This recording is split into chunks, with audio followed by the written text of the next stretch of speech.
so a direct war between Israel, Iran, and the United States has finally happened. But here's the thing. This fire didn't just start yesterday. Not even close. It's actually been building for over a century, layer by painful layer. And in this explainer, we're going to peel back every single one of those layers to understand exactly how we got to this point. To really get to the heart of this, we kind of have to become detectives, you know? We need to go way back in time to find that original spark and then follow the trail that led to today's massive explosion. Okay, so here's our game plan. We're going to start at the very beginning with promises that, well, couldn't be kept. Then we'll look at two huge events that completely changed the map.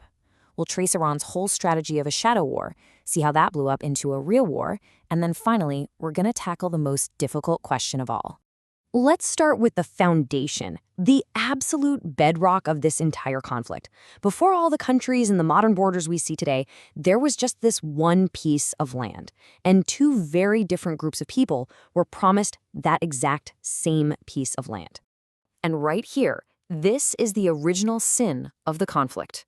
During World War I, Britain made two promises that completely contradicted each other. On one hand, they promised Arab leaders their own independent state if they helped fight the Ottoman Empire.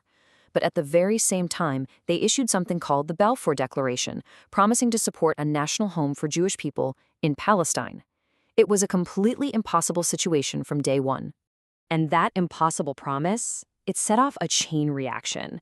See, after the horrors of the Holocaust, international support for a Jewish state just skyrocketed.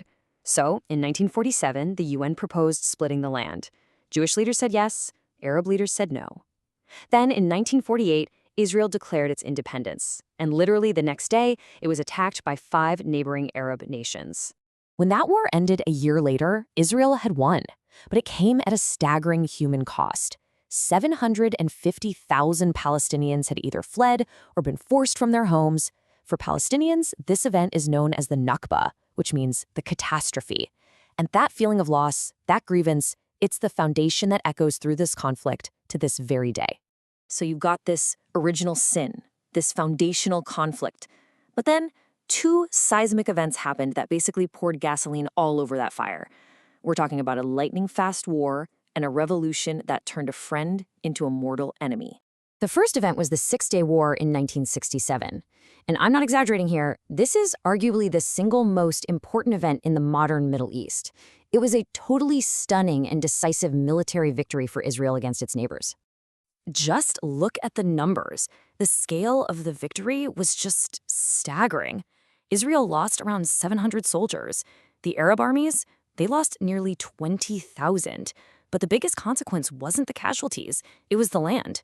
Israel came out of that war controlling the West Bank and the Gaza Strip, the very places Palestinians hoped to one day build their own state. And this is the beginning of what the world now calls the occupation. And then came the second earthquake. You see, before 1979, Iran and Israel were actually allies. Yeah, seriously, they were united against some of their shared Arab rivals. But the Islamic Revolution in Iran changed absolutely everything. A new leader, Ayatollah Khamenei, came to power, declared an Islamic republic, and overnight turned Iran into one of Israel's most determined enemies. So why the 180-degree turn? Well, it really boils down to 3 big things. First, ideology. The new Iranian regime saw supporting the Palestinians as a religious duty. Second, it was a power play. By standing up to Israel, Iran could try to become a leader in the Muslim world. And third, it's about politics. Even though Iran is a Shiite country, by championing the cause of the Sunni Palestinians, it could win friends and influence across the entire Middle East. Okay, so with this new anti-Israel mission, Iran had to pick a strategy. They knew they couldn't take on Israel's powerful army head-on. So instead, they decided to fight a long, grinding shadow war, using other groups to do the fighting for them. And they call this strategy the axis of resistance. You can think of it as a network of proxy forces, militias, armed groups, spread all across the region, but all armed, funded, and trained by Iran. And it's a really effective strategy because it lets Iran wage this low-cost, high-impact war while being able to say, hey, it wasn't us, all while challenging Israel and its #1 ally, the United States. So who are we talking about here? Well, the network's biggest players are Hezbollah in Lebanon, probably Israel's most dangerous non-state enemy, Hamas in Gaza, various militias in Iraq, and of course the Houthis down in Yemen who can mess with global shipping.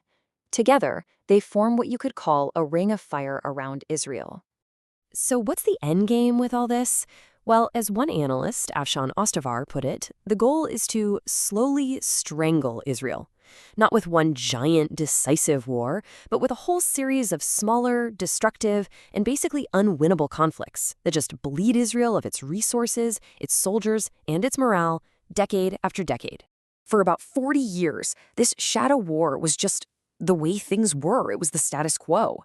But then, one single event acted like a detonator, and it transformed decades of this proxy fighting into a direct, regional war in what felt like the blink of an eye.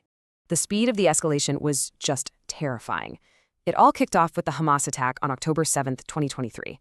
Israel's massive response in Gaza then pulled in Iran's other proxies, and that old shadow war status quo was shattered. By 2024, for the very first time, Israel and Iran were hitting each other directly. Then, by June 2025, Israel took a huge gamble. It decided to strike Iran's nuclear program. And that was the move that led directly to February 28, 2026, the day the U.S. officially entered the war. So why is the U.S. so deeply involved in all of this? Well, it really comes down to four key things. First, Israel is America's strongest and most reliable partner in a super important region. Second, preventing a nuclear Iran is a non-negotiable red line for both countries. Third, Iran is seen as a global threat that destabilizes the entire region. And finally, there's just incredibly strong political support for Israel back home in the U.S., which makes stepping away almost impossible. So, we've traced all the layers, from a broken promise 100 years ago all the way to a full-blown regional war today. Which brings us, finally, to the hardest, most impossible question of all. Who's right and who's wrong? It's the question everybody asks, but the answer, well, it's way more complicated than you think. The brutal truth of it is, the answer depends entirely on where you decide to start the story. Seriously, if you start in 1948, with Israel's declaration of independence and the immediate invasion by its neighbors, then their story of self-defense makes perfect sense. But if you start the story with the Nakba, with 750,000 people losing their homes, well, then the Palestinian story of displacement and resistance is just as logical. They're all competing truths, and each one is valid from its own starting point. And it's that collision of truths that makes this whole thing feel so impossible to solve. When you really boil it down, this isn't a war between total strangers. At its core, it's much more like a bitter family feud over inheritance, a single strip of land. It's a feud that has been amplified and twisted by global superpowers, by religion, and by generations upon generations of trauma on all sides. So one family, one piece of land, and a century of pain that has now dragged the entire world into it. The only question left is the one that nobody seems to have an answer for. How does it end?